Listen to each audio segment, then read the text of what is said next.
ഇത് ഹൈവേ ആണെങ്കിലും കാഞ്ഞങ്ങാട് കണ്ണൂർ പോകുന്ന ആൾക്കാർക്ക് ഈ ഹൈവേ ടച്ച് ആവാതെ കാസർഗോഡ് നിന്ന് ബേക്കൽ ഫോർട്ട് വഴിയുള്ള റോഡിൽ കയറിയാല് ഈ ഹൈവേ പോകുന്നതിനേക്കാളും ഒരു 10 കിലോമീറ്ററോളം ഷോർട്ട് ഉണ്ട്.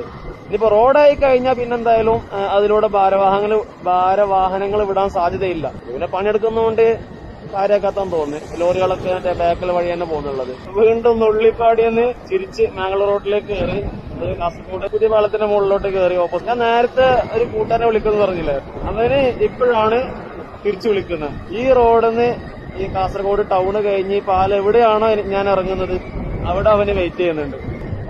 വലിയ വണ്ടികളൊക്കെ പോകുമ്പോൾ പാലം ഇങ്ങനെ ചെറുതായിട്ട് കുലുങ്ങുന്നു. പക്ഷെ നല്ല രസമുണ്ട് കേട്ടോ, വ്യൂ നല്ല രസമുണ്ട്. ഭയങ്കര കാറ്റാണ് കേട്ടോ, നല്ല കാറ്റുണ്ട്. കൂട്ടുകാരനോട് വെയിറ്റ് ചെയ്യുന്നുണ്ട്. അവനെന്നെ കണ്ടു, അത് പറന്നു വരുന്നുണ്ടോ. അസ്സലാമു അലൈക്കും. എന്ത് പ്ലാന്?